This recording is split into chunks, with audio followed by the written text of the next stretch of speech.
So in this video I'll be showing you how to make this kind of matting. So a matting is what is joined together to form a beaded bag or a beaded tissue box. So we are going to learn how to make the basics from the starting to how you expand it, how you tie and everything. So sorry apologies if my voice is not really clear. I have cold, sorry.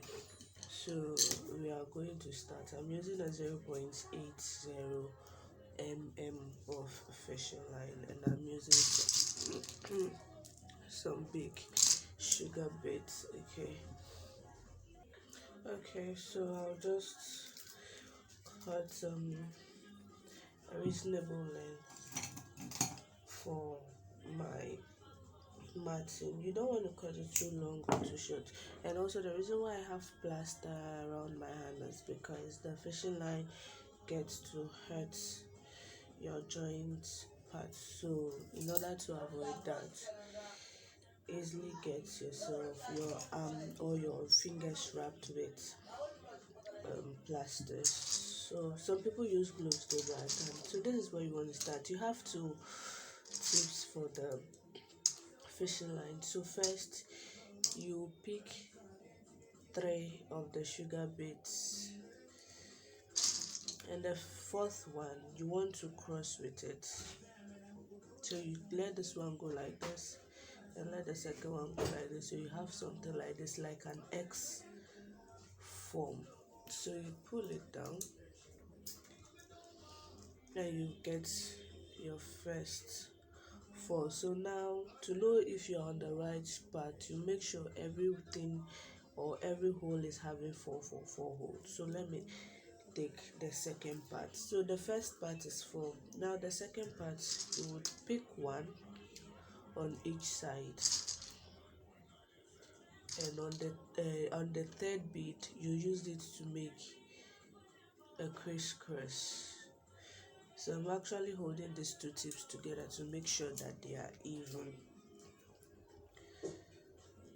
So this is how you see the second one. This is how it looks like. So I want to take it again. So after the first one, you want to continue by picking 1 bead on each of the fishing line, and then crisscross with the third bead. So once you crisscross, you pull, and this is what you get. So you keep going to your desired length. So I'll move up, and when I get to where I want to turn, you would have to turn to start the next line. So let me turn. When I get there, I'll meet you up there. Yeah.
Okay, so I've gotten the length I want once.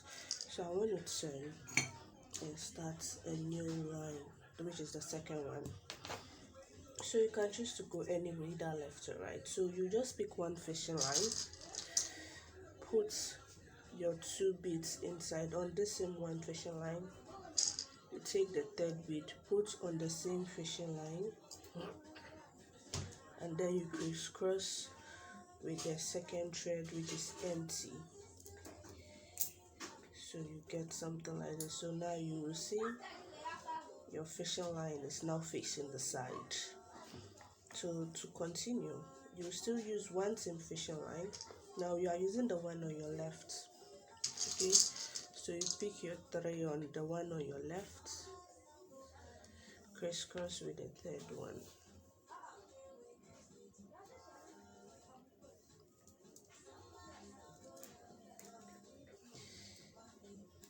and voila, you're on the way to start your second line. Okay, so this is it. Now to continue, you would insert your fishing line inside the top bead here. You bring it out, you pick 2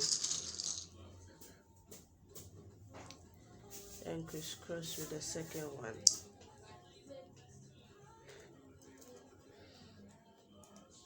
Now listen, so let me take that again. So you insert the fishing line on your right inside the bead at the top. You pull, you take your fishing line on the left, pick 2 beads, insert the first one, the second one, and then you crisscross. So this will be the process till you get to the end where you would have to turn again. Apologies for the noise in the background. I have plenty cats in my house. So you repeat the process till you get to your final side or your end point.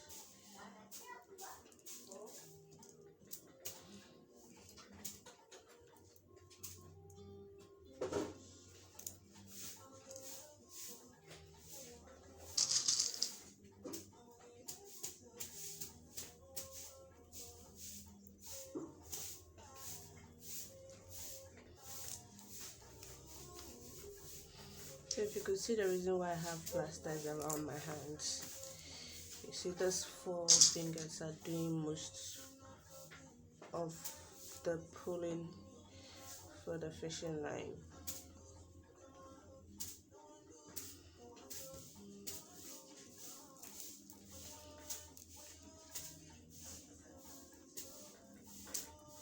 And it still hurts. Even with the plaster around your hand, it still hurts, but it's much better than having the empty hand.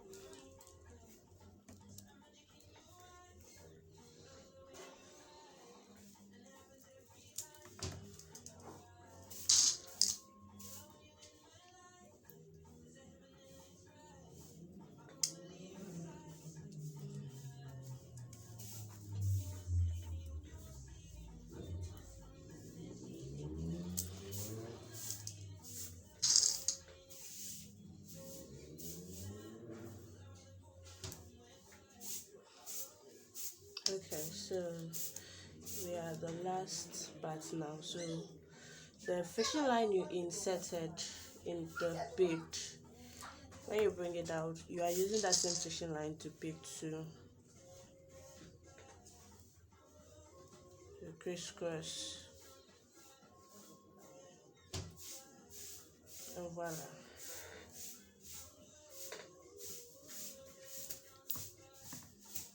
You are done with the second line. So you are now coming to start the third one. So you repeat the same process we did when we were starting there. Use the fishing line on your left. You pick 3. Crisscross with the third one.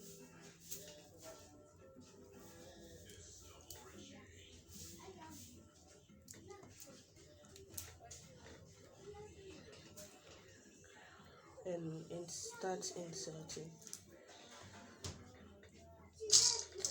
So yeah, so you just continue this till you get to your end. And so I will see you when my fishing line is finished, and then we'll work on how to tie and secure the fishing line, then starting with a new fishing line. Okay, so I'll see you when I'm tying up. Yeah. Okay, so I'm here now. My fishing line is almost finished. So if you know you're going to have issues with it being too short, kindly do it a bit longer. Don't wait for it to be very short like mine. Okay. So now when you are tying, instead of crisscrossing, you tie. So you tie twice. And I'm gonna use my pliers to pull. Okay, so it's firm now. Now I want to secure it. So the securing helps it when let's say it takes years and the bag is beginning to lose, like because you've used it, so it's beginning to lose the firmness. So before it like unties, it will take a while. Now, and also if you are securing, you secure in the zigzag form, not straight. So you just follow the bead pattern.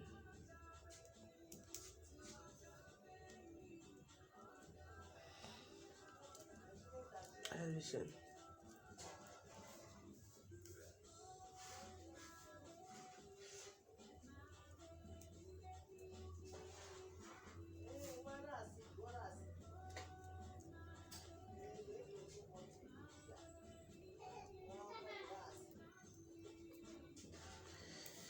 It's very obvious today is a bad day to record, but please manage for me like that. Okay.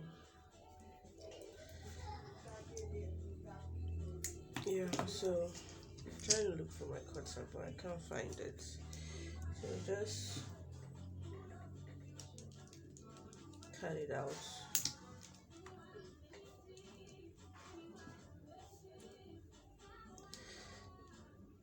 And we are done. Yeah, so now what you want to do is you cut your next thread and then continue. So I'm inserting my fishing line here, coming up here, and we continue the same pattern. So 1, 2, crisscross.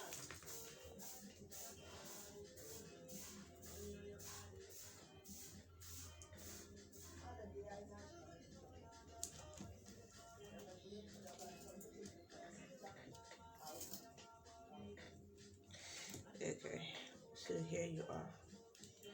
So you continue till you get it how long or how wide you want it to be.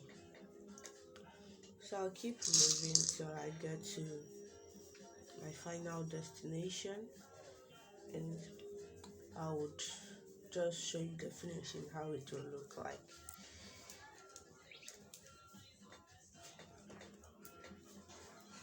There you are. Okay, so at the end, almost ending my martin. So your ending point can be anywhere. It depends on how your circle went or how you went through. So your last point can be here, it can be at the edges, mostly make it be at the edges so that it will be easier for you. Okay.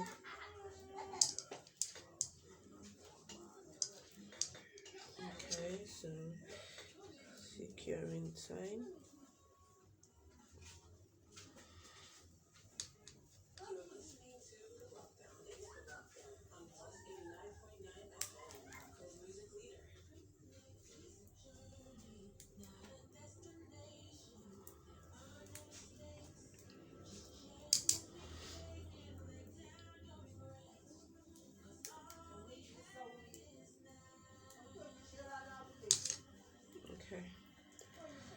So I'm going to cut it out.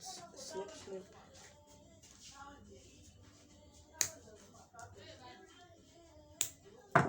Okay, so this is the final work. So this is practically what a matting looks like. So this is what is joined together to make a bag, and the process of joining it together, you have to do some countings and other stuffs. Okay.